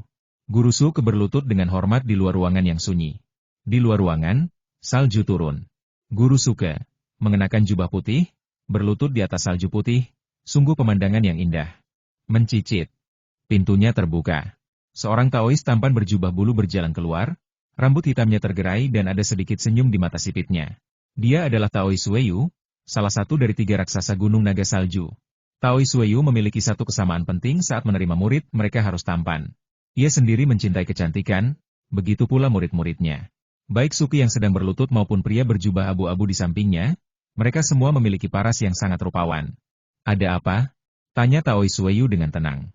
Guru. Guru Suke masih berlutut. Dulu, cabang Gunung Naga Salju kami di Yanshan hampir hancur karena keluarga Long. Saat itu, saya dan beberapa anggota klan saya pindah dan membantu cabang Gunung Naga Salju kami untuk menstabilkan wilayahnya. Tapi sekarang Long Wei sangat kuat, dan keluarga Long, dengan kekuatan Long Wei, sama sekali tidak menganggap serius Gunung Naga Salju kami. Baru hari ini, saya mendapat kabar bahwa Long Wei akan mengambil tindakan terhadap cabang Gunung Naga Salju kami di Yanshan, dan dia akan melakukannya sendiri. Saya benar-benar tidak tahu harus berbuat apa. Jadi saya datang menemui guru, Tolong beri saya saran tentang cara menghadapi Long Wei. Long Wei? Taoi Sueyu sedikit mengernyit. Dia sendiri yang melakukannya? Bagaimana kau bisa tahu? Jarak dari Yanshan ke Gunung Suelongku cukup jauh. Aku khawatir cabang Yanshan sudah hancur sekarang. Seharusnya tidak. Guru Suke berkata dengan hormat, ketika saya meninggalkan Yanshan, saya meninggalkan 3 jimat untuk rakyat saya. Menghancurkan jimat yang berbeda melambangkan pesan yang berbeda. Jimat yang mereka hancurkan berarti Long Wei akan menyerang. Begitu mereka menghancurkannya, saya langsung mengetahuinya, dan saya segera datang kepada guru. Taoi Sueyu mengangguk. Saya juga sudah mendengar tentang insiden antara cabang Yanshan dan Long Wei. Long Wei terlalu arogan. Suelongshan saya selalu berusaha merahasiakannya dan tidak pernah ingin menaruh dendam padanya. Bahkan kematian Suli dan yang lainnya, saya hanya berpura-pura tidak pernah terjadi. Lagi pula, Suelongshan sayalah yang menderita kerugian. Tapi dia masih merasa itu belum cukup dan ingin mengusir cabang Yanshanku? Ada sedikit niat membunuh di mata Taoi Sueyu. Bagaimana seseorang yang bisa menjadi pendeta tahu bisa menjadi orang baik? HMPH. Bagaimanapun juga, dia hanyalah seorang Wanxiang Zhenren. Dan dia tidak berhak menindas Gunung Suelong seperti ini. Kata pendeta Taoi Sueyu dingin, ayo pergi, ikuti aku ke Yanshan. Guru Suke dan pria berjubah abu-abu keduanya terkejut. Guru akan pergi sendiri? Mereka awalnya berspekulasi apakah akan mengirim utusan untuk berunding. Hanya seorang Wanxiang Zhenren, kata Taoi Sueyu dingin. Ia adalah seorang kultivator yang telah berlatih selama ribuan tahun dan kini telah mencapai kesempurnaan Yuan Shen. Meskipun beberapa Wanxiang Zhenren yang menantang surga dapat bertarung dengan Taois Yuan Shen. Taois Yuan Shen juga memiliki tingkat awal, tengah, akhir, dan sempurna. Mengapa dia peduli pada Long Wei? Ada banyak Wanxiang Zhenren di Akademi Hitam Putih, dan ada beberapa murid paling berbakat seperti Huo Sheng. Lagi pula, ada lebih banyak jenius setiap beberapa ratus tahun, tetapi pada akhirnya, hanya ada sedikit yang abadi di Akademi Hitam Putih. Pendeta Taoi Sueyu berpikir dalam hati bahwa tidak mudah untuk menjadi abadi. Meskipun Long Wei jenius, sulit baginya untuk menjadi abadi. Bahkan jika dia menjadi abadi, dia juga di bawah komando Marquis Anchen. Jadi apa? Ayo kita lihat, seperti apa Long Wei, si jenius sekaligus penjahat itu, dan beraninya dia meremehkan Gunung Suelong, kata pendeta Taoi Sueyu dengan tenang. Ya. Tuan Suke dan 2 orang lainnya segera membungkuk dan menjawab. Kemudian sebuah kapal perang besar, yang membawa sekelompok orang, meninggalkan Gunung Naga Salju dengan cara yang perkasa. Di dalam Gunung Yanshan. Kapal perang kuno abadi itu menghancurkan gelombang udara dan terbang menuju danau ular bersayap. Salam, Grand Master. Su Fang dan 4 kultivator Purple Manshah lainnya berlutut gemetar ketakutan, bahkan tak berani mendongak. Bagi mereka, Taois Yuan Shen terlalu jauh dari mereka. Mereka juga tak menyangka bahwa hanya dengan menghancurkan sebuah token, Taois Sueyu, salah satu dari 3 leluhur Gunung Naga Salju, akan datang. Ceritakan semuanya satu persatu. Taois Sueyu, yang duduk mengenakan jubah bulu, melirik ke bawah, lalu menutup matanya dan memberi perintah dengan tenang. Ya, pemimpinnya, Su Fang, menelan ludah dan berkata dengan gugup, baru kemarin, utusan keluarga Long datang ke kota Naga Salju saya dan melemparkan tulisan tangan Long Wei kepada kami untuk dibaca. Begitu kami melihat tulisan tangan itu, kami ketakutan oleh niat pedang yang mengerikan yang terkandung dalam kata-kata di dalamnya dan hati kami gemetar serta kaki kami lemas. Apa kau begitu takut sampai jantungmu gemetar dan kakimu lemas? Mata Taoi Sueyu tiba-tiba melebar dan menatap Su Fang yang sedang berlutut di bawah. Baik, Guru, Anda bisa bertanya kepada mereka bertiga, kata Su Fang Lian, dan ketiga biksu Purple Manshah yang juga berlutut di sampingnya mengangguk berulang kali. Kami sangat takut sampai hati kami gemetar dan kaki kami lemas. Tulisan tangan itu sungguh mengejutkan. Kami belum pernah melihat niat pedang yang begitu mengerikan. Niat pedang yang terkandung dalam kata-kata itu, telah membuat kami gemetar ketakutan. Kami tidak berani berbohong. Kami belum pernah mendengar niat pedang seperti itu.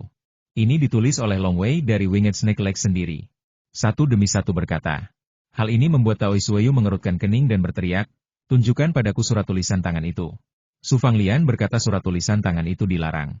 Ketika kami membukanya, surat itu langsung terbakar begitu kami selesai membacanya. Wajah Taoi Sueyu terlihat tidak begitu baik. Hal ini membuat Su Fang dan 3 orang lainnya ketakutan, dan mereka semua sangat gugup, takut akan membuat marah leluhur tua itu. Apa yang dikatakannya dalam suratnya? Tanya Taoi Sueyu. Yang dia tulis dengan tangannya hanyalah satu paragraf, yang berbunyi, keluarga Su, cabang Yanshan, memberimu waktu 10 hari untuk keluar dari Yanshan. Jika kau belum pindah saat itu, jangan salahkan aku karena kejam dengan pedangku. Lagi pula, Su Fang adalah seorang kultivator dengan ingatan yang baik, dan dia menceritakan semua yang ditulis Long Wei kepadanya. Taoi Sueyu tertawa setelah mendengar ini. Kau benar-benar sombong. Kau benar-benar tidak menganggap serius Gunung Naga Saljuku. Kalian semua, silakan mundur. Taoi Sueyu melambaikan tangannya. Seketika itu juga, Su Fang dan keempat orang lainnya bergegas meninggalkan kabin, hanya menyisakan Taoi Sueyu dan dua orang muridnya di dalam kabin. Guru Suke dan pria berjubah abu-abu itu menatap guru mereka, menunggu perintahnya. Niat pedang yang terkandung dalam teks itu dapat membuat para kultivator Purple Mansion ketakutan hingga gemetar dan melemahkan kaki mereka. Niat pedang seperti itu, tak seorang pun di Gunung Naga Saljuku pernah mampu melakukannya.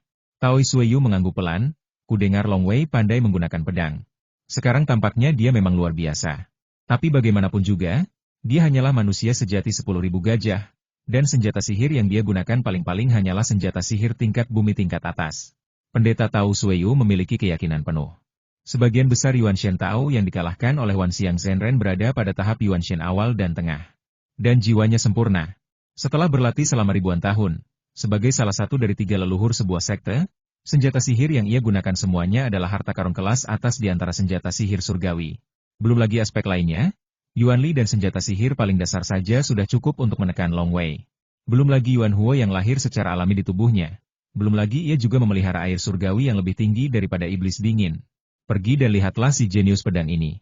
Taoi Sueyu tersenyum tenang.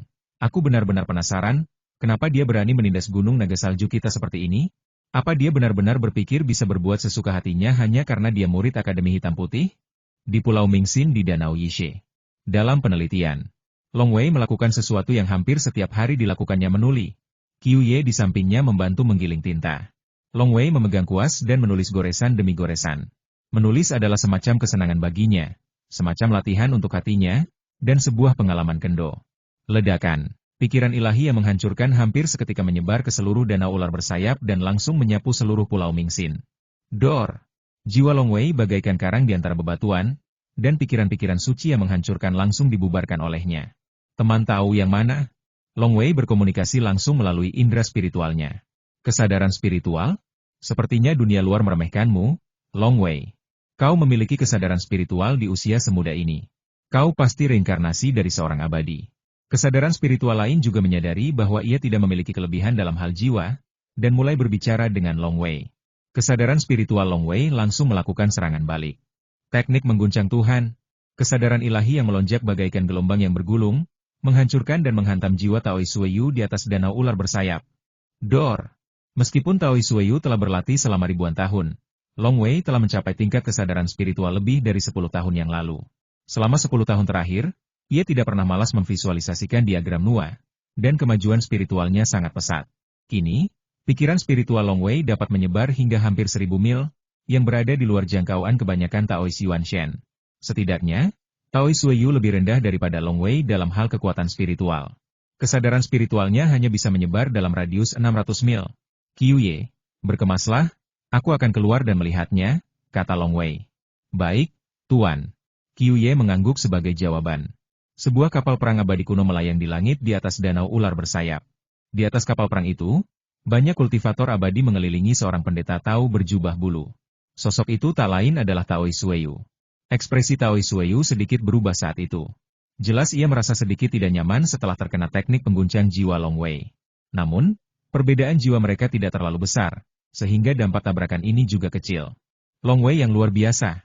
Pendeta Tao Sueyu merasa sedikit malu dan berkata dengan suara rendah, pantas saja dia begitu jahat, ternyata dia benar-benar reinkarnasi dari seorang abadi. Memangnya kenapa kalau dia reinkarnasi dari seorang abadi? 3 bencana dan 9 malapetaka mungkin akan lebih sulit untuk dilawan, cibir Tao Sueyu. Bencana terjadi sekali setiap 300 tahun. Umumnya, hal ini disertai dengan kesengsaraan iblis hati. Seperti kata pepatah, semakin banyak yang Anda ketahui, semakin mengerikan kesengsaraan iblis hati tersebut. Kesengsaraan iblis hati para makhluk abadi yang bereinkarnasi juga jauh lebih hebat daripada para kultivator abadi biasa. Oleh karena itu, ketika para makhluk abadi memilih untuk bereinkarnasi, mereka akan mengalami kemajuan pesat di awal. Tetapi semakin lama mereka melanjutkan, semakin sulit pula. Hampir tidak ada makhluk abadi yang bereinkarnasi yang selamat dari kesengsaraan surgawi dan menjadi makhluk abadi surgawi. Kemungkinannya jauh lebih rendah daripada kultivator abadi pada umumnya. Reinkarnasi abadi? Tuan Suke dan pria berjubah abu-abu itu saling berpandangan, diam-diam merasa ngeri. Keluarga Long sangat beruntung karena seorang dewa yang bereinkarnasi terlahir kembali di suku mereka. Master Suke berkata diam-diam, Saudaraku Suli meninggal secara tragis di tangan seorang dewa yang bereinkarnasi. Taoi Sueyu berkata dengan tenang, jangan takut dengan reputasinya. Memangnya kenapa kalau dia reinkarnasi abadi? Banyak reinkarnasi abadi yang meninggal di jalan menuju kultivasi abadi sebelum mereka bisa mencapai tingkat pencapaian yang sama seperti di kehidupan sebelumnya. Ini sangat umum. Ini adalah kebenaran. Seperti dewa abadi yang ceroboh, dewa api, dan sebagainya, masing-masing dari mereka memiliki fondasi untuk menjadi abadi. Namun, membina para dewa abadi adalah jalan yang melawan kehendak surga. Surga secara alami akan mengirimkan beberapa ujian tak kasat mata, menyebabkan sejumlah besar jenius jatuh di tengah jalan, dan bahkan para dewa abadi yang bereinkarnasi pun dapat jatuh pada tahap dewa abadi universal atau bahkan Taoi Xuan Shen. Tapi apakah itu Taoi Sueyu dari Gunung Naga Salju? Sebuah suara datang dari kejauhan, bergema di langit dan bumi. Taoi Sueyu berjalan langsung ke sisi kapal dan melihat dari kejauhan. Di kejauhan, tampak seorang pemuda berkulit binatang, tampak seperti anak laki-laki biasa dari suku pribumi. Di belakangnya ada seorang gadis berbaju hijau dan seekor anjing besar seputih salju. Mereka semua berdiri di udara, memandang ke arah ini dari kejauhan. Tuan, orang-orang dari Gunung Naga Salju ini punya niat jahat. Xiao Qing di samping berbicara dalam hati. Tentu saja mereka punya niat jahat, tapi aku ingin mengusir cabang Yanshan mereka. Tapi aku tak menyangka seorang pendeta tahu akan datang ke sini secara langsung. Long Wei memandang kapal perang di kejauhan. Di kapal perang abadi, Taoi Sueyu memang abadi, dan dia tertawa terbahak-bahak. Benar, ku dengar Long Wei, murid Akademi Hitam Putih, sangat berbakat dan kuat. Saat pertama kali melihatnya, dia benar-benar sesuai dengan reputasinya. Terima kasih atas pujianmu, kata Long Wei. Aku penasaran kenapa Taoi Sueyu datang ke danau ular bersayapku. Pendeta Tao Sueyu di kapal perang juga berkata langsung saya datang ke sini kali ini karena ada sesuatu yang terjadi antara keluarga Long Anda dan cabang Yanshan saya di Gunung Suelong. Keluarga Long Anda sedang berkembang di Yanshan. Cabang Yanshan saya di Gunung Suelong tidak akan menghalangi. Tetapi saya dengar Anda telah mengeluarkan ultimatum, memerintahkan cabang Yanshan saya untuk pindah dalam waktu 10 hari? Benar. Long Wei mengangguk. Tidakkah menurutmu itu terlalu arogan? Pendeta Tao Sueyu memandang Long Wei. Long Wei menggelengkan kepalanya. Setahu saya, dasar Gunung Naga Salju Anda mencakup area lebih dari 100.000 mil, dan memiliki cabang di banyak tempat di seluruh Kabupaten Anchan. Dan sekarang terus-menerus menyusup ke berbagai tempat dan memperluas cabangnya. Apakah Anda diizinkan memperluas Gunung Naga Salju Anda dengan gila-gilaan, tetapi keluarga Long saya tidak bisa begitu saja memperluas wilayah di Anshan? Mereka yang kuat secara alami akan berkembang. Bagaimana mungkin keluarga Long Mu dibandingkan dengan Gunung Suelongku? Pendeta Tao Sueyu mengerutkan kening. Ketika keluarga Longku lemah, cabang Yanshan Mu berani menyusup dan menyerang kami, dan menjadi kekuatan terkuat di Yanshan dari pihak luar. Kau bahkan mencoba merebut tambang Yuanxi secara paksa. Long Wei menatap Taoi Sueyu. Sekarang keluarga Longku sudah kuat, tidak bisakah aku mengusir salah satu cabangmu? Apakah kau boleh menindas orang lain? Dan tidak bisakah keluarga Longku berkembang? Taoi Sueyu tampak marah, apakah kamu benar-benar akan mengusir cabang Yanshan? Ya. Long Wei mengangguk. Kau tidak menganggap serius Gunung Naga Salju milikku, kata Taoi Sueyu dengan marah. Apapun yang kau pikirkan, aku pasti akan mengusir cabang Yanshan. Long Wei menatap Taoi Sueyu. Tatapan mereka bertemu. Pendeta Tao Sueyu langsung mengerti bahwa Long Wei tidak akan pernah menundukkan kepalanya. Apa kau pikir reputasimu sebagai murid Akademi Hitam Putih bisa membuatku takut? Wajah Taoi Sueyu menggelap, dan suaranya menggema di langit dan bumi. Aku menasihatimu untuk tahu kapan harus maju dan kapan harus mundur. Kalau tidak, aku akan memberimu pelajaran hari ini dan memberitahumu bahwa hanya mereka yang berkekuatan besar yang dapat berbicara dengan otoritas seperti itu. Long Wei memandang Tao Sueyu dari kejauhan, menyeringai, dan suaranya juga menggelegar di dunia kau bicara sebanyak yang kau bisa. Masuk akal. Aku hanya ingin meminta nasihat, Tao Sueyu, untuk melihat trikmu. Pendeta Tao Sueyu langsung murka.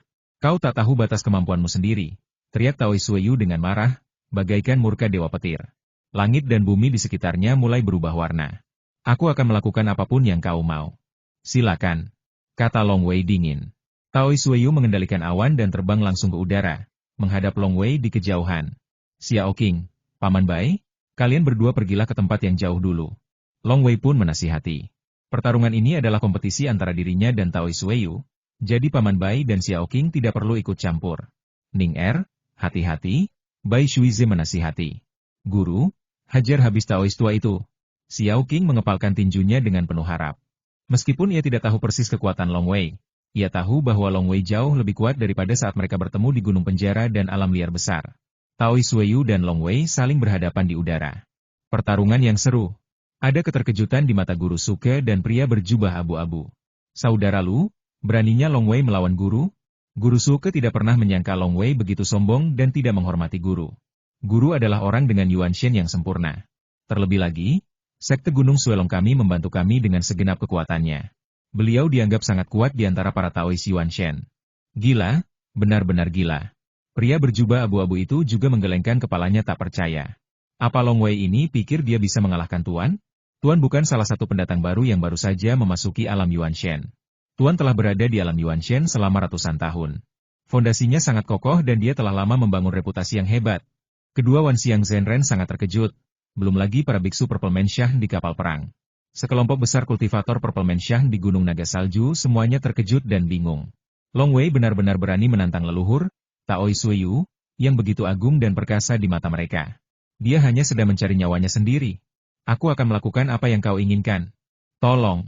Suara Taoi Suiyu dan Long Wei, yang bergema di langit dan bumi, terdengar satu demi satu, dan juga menyebar ke seluruh Pulau Mingxin. Sudah ada beberapa orang yang berdiri di dekat Pulau Mingxin. Long Wei ingin bertarung dengan Taoi Yuan Shen? Wajah Long Jiuhuo tiba-tiba berubah. Kenapa Long Wei bertindak begitu gegabah? Dia adalah roh primordial Tao, dan roh primordialnya sempurna. Bahkan jika dia ingin bertarung dengan roh primordial Tao, dia harus memilih seseorang di tahap awal atau tengah roh primordial untuk bersaing terlebih dahulu. Kenapa dia menantang Tao Suiyu yang memiliki roh primordial sempurna? Long Liuzhen juga panik dan sangat cemas. Dia bahkan menyesal bertanya kepada Long Wei bagaimana cara menghadapi cabang Yanshan dari Gunung Naga Salju. Siapa sangka Long Wei begitu tangguh sampai-sampai berani melawan Tao Yuanshen lawan. Tuan Suiyu, sungguh jiwa yang sempurna. Nenek Ying pun ikut khawatir. Karena hubungan keluarga Long dengan Gunung Suelong kurang baik, Long Wei pun membeli informasi yang sangat detail tentang Gunung Suelong dari Gunung Tianbao. Setelah membacanya, ia pun menyerahkannya kepada keluarga Long. Tentu saja, Long Liuzhen, Ying Popo, dan yang lainnya juga melihatnya satu persatu, dan mereka pun sangat paham akan kekuatan Gunung Suelong. Justru karena mereka mengetahui hal ini, mereka menjadi semakin khawatir. Tuan muda. Qiu Ye menggigit bibirnya dan menatap dua sosok yang menjulang tinggi di kejauhan dengan napas tertahan. Semua orang mengira Long Wei sedang bermain api, tapi Long Wei lah yang paling tahu kekuatannya sendiri. Dia berani menulis surat itu kali ini. Long Wei benar-benar tidak takut pada Taois Yuan Shen dari Gunung Naga Salju. Ada beberapa tingkatan Taois Yuan Shen. Misalnya, Taois Yuan Shen dari Akademi Hitam Putih adalah elit absolut di antara para elit, dan bahkan bisa bertarung melawan makhluk abadi. Beberapa Taois inferior yang baru saja memasuki ranah Yuan Shen relatif jauh lebih lemah. Bahkan Long Wei 9 tahun yang lalu yakin bisa lolos tanpa cedera. Taoi Suiyu adalah lawan yang paling cocok untuknya sekarang. Sekalipun kau adalah seorang abadi yang bereinkarnasi, aku khawatir dengan kekuatanmu saat ini, kau belum sepenuhnya membangkitkan kehidupan masa lalumu. Pendeta Tao Suiyu menggelengkan kepalanya dan tersenyum. Aku akan memberitahumu perbedaan antara Wan Xiang Zhenren dan pendeta Tao Yuan Shen. Sebuah kipas bulu muncul di tangan Taoi Suiyu. Kipas yang sangat kasual. Wow! Dengan kipas ini, api tiba-tiba muncul dari udara tipis. Api keemasan yang menyilaukan menyebar dengan liar dan membentuk lautan api dalam sekejap, langsung menyelimuti Long Wei. Api primordial? Long Wei melihatnya sekilas. Yuan Huo adalah sesuatu yang dimiliki oleh setiap roh primordial Tao. Misalnya, Raja Monster Paus Naga menggunakan jurus ini untuk membakar Hong Rui Zhenren hingga mati di gurun besar Gunung Yushan. Namun, saat itu, Raja Monster Paus Naga baru saja memasuki roh primordial, dan Yuan Huo-nya belum cukup kuat. Jauh lebih lemah daripada Yuan Huo milik Tao Suiyu. Kondensasi. Long Wei berteriak pelan. Tiba-tiba, sekuntum bunga teratai merah dan hijau bermekaran di sekitarnya. Bunga teratai hijau adalah daunnya, dan bunga teratai merah adalah kelopaknya. Daun-daun teratai hijau yang besar mengelilinginya, dan kelopak merah di tengahnya jauh lebih rapat, berputar secara alami lapis demi lapis. Long Wei berdiri di tengah, sepenuhnya terlindungi oleh teratai ini. Itu adalah mantra pelindung, teratai air dan api. Ledakan. Api yang terbentuk dari api purba menyelimuti langit dan bumi, tetapi teratai di lautan api masih mekar dan berputar. Jelas sekali api itu tidak dapat menembusnya sama sekali. Apa? Taoi Suiyu, yang sedang memegang kipas bulu, terkejut. Long Wei ini menangkis Yuan Huoku dengan mudahnya, dan dia tidak menggunakan ilmu pedang, melainkan mantra pelindung ini. Dia telah mendengar bahwa niat pedang dalam tulisan tangan Long Wei dapat menakuti para kultivator Purple Man Shah. Jadi dia menduga bahwa ilmu pedang Long Wei pasti sangat tinggi. Dia berpikir, Long Wei akan menggunakan ilmu pedangnya untuk menghancurkan semua hukum dengan satu pedang dan langsung memotong lautan apinya. Dia juga menggunakan laut api asli untuk menyelidiki latar belakang Long Wei. Tetapi dia tidak menyangka bahwa dia bisa memblokirnya hanya dengan teratai. Teratai? Long Wei memiliki tingkat pemahaman yang sangat tinggi tentang air dan api, seru Taoi Sueyu dalam hati. Dia benar. Pencapaian Long Wei dalam jalan hujan dan jalan api yang berapi-api memang sangat tinggi. Dalam 9 tahun, dengan bantuan Istana Air, kemajuan Long Wei sungguh luar biasa. 9 tahunnya setara dengan 90 tahun api suci dan yang lainnya. Dalam dua hal ini, Long Wei telah mencapai titik jenuh. Selama ia melangkah satu langkah lagi, ia dapat mencapai jalan hujan dan jalan api yang sempurna. Selain itu, diskusi dengan kakak senior Julian tentang rahasia teratai juga membantu Long Wei menyempurnakan mantra ini. Dengan 9 tahun berikutnya, api bumi jahat dingin di tubuh Long Wei ditingkatkan ke tingkat keempat. Menggunakan api tanah jahat yang dingin sebagai pemandu, pola Dewa Taiyin dan pola Dewa Taiyang pada tubuh membangkitkan kekuatan air dan api antara langit dan bumi. Lalu diresapi dengan misteri jalan hujan dan jalan api yang ganas, lalu dipadukan dengan metode rahasia teratai. Ini membentuk teratai air dan api, yang sungguh merupakan sihir pelindung tingkat tinggi. Daun dan kelopak bunga teratai ditumpuk lapis demi lapis, memberikan kemampuan pertahanan yang menakjubkan. Kedua pria itu bertarung. Yang satu keluar dari lautan api purba, dan yang satu lagi menanam teratai di lautan api. Hal ini membuat kedua belah pihak yang menyaksikan pertempuran dari kejauhan menjadi sangat gugup. Tidak apa-apa, Long Wei baik-baik saja. Long Wei ada di teratai. Keluarga Long menghela napas lega. Sihir macam apa yang Long Wei gunakan? Bahkan api Yuan yang telah dipelihara tuan kita selama ratusan tahun pun tak mampu berbuat apa-apa padanya? Orang-orang dari Gunung Naga Salju cemas. Di udara. Sepertinya kau benar-benar punya trik tersembunyi, teriak Taoi Sueyu dingin. Saat ia berbicara, lautan api yang awalnya memenuhi langit menghilang begitu saja. Tapi aku penasaran berapa lama kau bisa bertahan. Saya melihat tetesan air muncul di udara. 108 tetes air, masing-masing sebesar kepalan tangan, digantung di sekitar Taoi Sueyu. Air surgawi? Long Wei menunjukkan ekspresi penasaran dan antusias. Api bumi tingkat tinggi adalah api surgawi, dan kejahatan dingin tingkat tinggi adalah air surgawi. Hanya segelintir Taois Yuanshen yang memiliki metode seperti api surgawi dan air surgawi. Pergilah. Taoi Sueyu melambaikan kipas bulunya lagi. Tiba-tiba, tetesan air, seperti 108 meteorit, melesat melintasi langit dan langsung menghantam Long Wei. Bang! Tetesan air pertama langsung mengenai teratai pelindung yang menyelimuti Long Wei, menghancurkan lapisan terluar daun teratai, namun terhalang oleh kelopak merah pada lapisan dalam.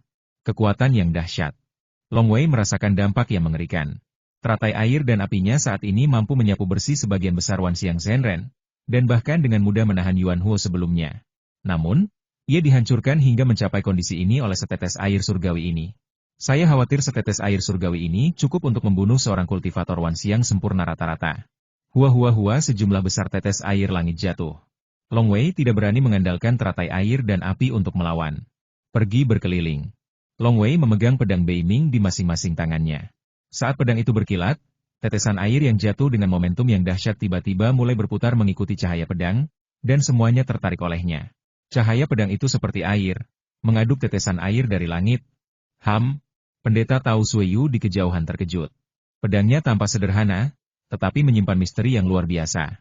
Ilmu pedang Long Wei telah melampaui siapapun di Gunung Naga Saljuku.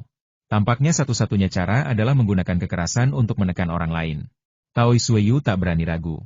Ia langsung memikirkannya. Tetesan air yang tadinya berterbangan di langit dan ditarik oleh pedang Beiming tiba-tiba meledak dengan suara bang-bang-bang. Sesaat, suhu di sekitarnya turun drastis, dan udara mulai mengembun. Embun beku muncul di wajah Long Wei, tertutupi lapisan es putih. Dingin sekali. Pemurnian tubuh dewa dan iblis Long Wei juga merasakan dinginnya. Layak untuk berada di level yang lebih tinggi dari Frost Evil. Dinginnya air surgawi ini, kalau tidak meledak, tidak apa-apa, tapi begitu meledak, rasanya sangat mengejutkan. Ada banyak embun beku yang mengembun di sekitarnya, dan ada juga kabut tipis. Dua naga seputih salju tiba-tiba muncul dalam kabut. Membunuh. Pendeta Tao Sueyu di kejauhan akhirnya menggunakan jurus pamungkasnya. Senjata serang dahsyat yang benar-benar ditakuti semua orang, pedang hantu bebek Mandarin. Pedang cahaya pembelah bebek Mandarin terbagi menjadi dua pedang, Yin dan Yang. Pedang itu berubah menjadi naga, dan kekuatannya luar biasa. Pedang ini merupakan barang langka di antara senjata-senjata ajaib surgawi. Secara terpisah, masing-masing pedang dianggap sebagai senjata ajaib surgawi tingkat atas. Setelah keduanya digabungkan dan ditumpangkan, kekuatannya menjadi semakin menakjubkan.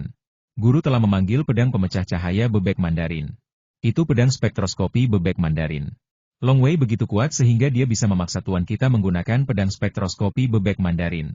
Bahkan jika dia kalah, dia bisa bangga pada dirinya sendiri. Tuan Suke dan pria lain di kejauhan terkejut. Terpaksa menggunakan pedang spektroskopi bebek Mandarin berarti cara lain yang dilakukan tuan mereka tidak akan bisa berbuat apa-apa terhadap Long Wei. Tiba-tiba terdengar suara tawa keras. Apakah ini pedang spektroskopi bebek Mandarin? Diiringi tawa keras, sepasang sayap hitam tiba-tiba muncul di belakang Long Wei, yang sedari tadi berdiri di udara tanpa bergerak. Pada saat yang sama, tubuhnya tiba-tiba membesar dan berubah menjadi raksasa setinggi 3 meter. Aura dewa dan iblis yang kuat dan menakutkan terpancar darinya, membuat orang-orang di kejauhan ketakutan.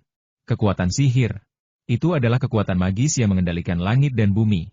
Master Suke dan yang lainnya. Bahkan Bai Shuize, Xiao Qing, Long Jiuhuo dan yang lainnya semuanya terkesima. Mereka semua tahu tentang kekuatan magis pengendali langit dan bumi, tetapi biasanya tingginya hanya 2 atau 3 meter, dan yang terkuat bisa mencapai 5 meter. Namun, Long Wei ternyata bisa mencapai 10 meter. Kekuatan pengendali langit dan bumi ini semakin besar, semakin menakjubkan kekuatannya. Ledakan. Long Wei berubah menjadi raksasa setinggi 3 meter dengan sayap tumbuh di punggungnya dan bunga teratai bermekaran di sekelilingnya. Ia berubah menjadi embusan angin di setiap langkahnya. Pedang di tangannya langsung membelah langit dan bumi. Hanya menyisakan cahaya pedang yang menyilaukan di antara langit dan bumi untuk sesaat. Terdengar ledakan keras, dan pedang bebek Mandarin yang menyerang Long Wei terguncang dan terlempar mundur. Ekspresi Taoi Sueyu di kejauhan berubah drastis. Kekuatan Long Wei jelas jauh melampaui ekspektasinya. Tetapi sebagai salah satu leluhur sekte, bagaimana mungkin dia menyerah begitu saja? Ledakan. Ledakan. Pedang pemecah cahaya Yuanyang yang terhempas tiba-tiba bersinar terang. Satu pedang berubah menjadi naga bertubuh hijau, dan pedang lainnya berubah menjadi naga bertubuh emas. Kedua pedang naga itu panjangnya 100 kaki, dengan sisik naga yang terlihat jelas, dan sepasang mata naga itu penuh dengan niat membunuh, seolah-olah mereka hidup. Dua naga pedang dengan kekuatan yang jauh lebih besar mengeluarkan raungan naga yang mengguncang bumi dan menyerang langsung ke arah Long Wei. Long Wei, raksasa setinggi 3 meter, juga merasakan tekanan itu. Ia mengayunkan pedang beiming di tangannya lagi, seolah membelah langit dan bumi, meninggalkan jejak cahaya pedang yang menyilaukan di antara langit dan bumi. Ledakan. Ledakan. Seluruh tubuh Long Wei bergetar hebat, seolah-olah dia ditabrak 2 gunung, dan dia tidak bisa menahan diri untuk mundur beberapa langkah. Teman baik. Long Wei tidak terkejut, malah senang. Sayap hitam di belakangnya bergetar dan ia menggunakan kekuatan magis, teknik melarikan diri dari sayap angin. Untuk sesaat, ia bagaikan hantu dan menerjang maju lagi. Diferensiasi Yin dan Yang. Pendeta Tao Sueyu di kejauhan juga memiliki ekspresi serius di wajahnya, dan menganggap Long Wei sebagai musuh sejati. Naga biru dan naga emas meraung keras di langit, menyerang Long Wei dengan ganas. Long Wei menggenggam kedua pedangnya dan menyerang berulang kali. Setiap tabrakan menyebabkan udara di sekitarnya meledak dan terdistorsi. Bahkan air danau ular bersayap di bawahnya terguncang hingga tenggelam puluhan kaki di beberapa tempat dan menimbulkan gelombang raksasa setinggi ratusan kaki di beberapa tempat. Meski jaraknya lebih dari 10 mil, Long Jiuhuo, Long Liuzhen, Yinggrani, Qiuye dan yang lainnya di Pulau Mingxin semuanya merasakan angin kencang bertiup di wajah mereka. Kehadiran yang sungguh kuat. Long Wei sangat kuat. Ji Jiuhuo dan yang lainnya semuanya tercengang. Long Wei, yang tingginya 10 kaki di kejauhan, tampak seperti dewa yang bertarung dengan 2 naga. Dia benar-benar setara dengan guru Tao Yuanshen Yuanyuan. Itu salah satu dari 3 leluhur gunung naga salju. Terlalu kuat. Baru lebih dari 10 tahun sejak pertempuran gunung Niu Jiao, dan Long Wei telah membuat kemajuan pesat. Seandainya Yichuan masih hidup, dia pasti akan sangat lega. Long Jiuhuo dan yang lainnya terkejut sekaligus gembira. Bagaimanapun, keberadaan yang luar biasa mempesona saat ini adalah keberadaan keluarga Long mereka yang tak tertandingi. Keluarga Long merasa gembira. Pihak Gunung Naga Salju terkejut dan marah. Long Wei, yang sedang bertarung dengan 2 naga pedang di udara, tiba-tiba mengubah teknik pedangnya. Teknik pedangnya yang semula maskulin dan kuat menjadi sangat terkendali. Tertawa. Tertawa. Cahaya pedang di udara bagaikan cahaya bulan, begitu lembut, dan bagaikan belayan seorang kekasih. Cahaya pedang yang sunyi itu langsung menyebabkan kedua naga pedang itu mulai hancur. Apa? Taoi Sueyu terkejut. Diferensiasi Yin Yang, dalam ilmu pedangnya dianggap sebagai jurus yang sangat kuat, tetapi ia tak mampu menahannya. Ia tak peduli dan langsung menggunakan jurus pedang terkuatnya, Belitan Bebek Mandarin. Kedua naga cahaya pedang yang mulai hancur sebenarnya mulai terjerat satu sama lain dan terhubung. Itu seperti saudara kembar. Kedua naga pedang itu terjerat satu sama lain, saling mendukung, dan Yin dan yang saling melengkapi. Sepenuhnya menolak ilmu pedang Long Wei. Dalam hal misteri ilmu pedang, dia tidak sebaik aku. Long Wei sangat jelas tentang hal ini. Tapi bagaimanapun juga, Taoist Wei ini memiliki fondasi yang sangat kuat, dan kedua senjata ajaib surgawi ini juga sangat kuat. Pedang Beiming adalah senjata yang ditempa dari darah dewa dan iblis. Semakin banyak ia membunuh, semakin banyak roh jahat yang diserapnya dan semakin besar pula kekuatannya.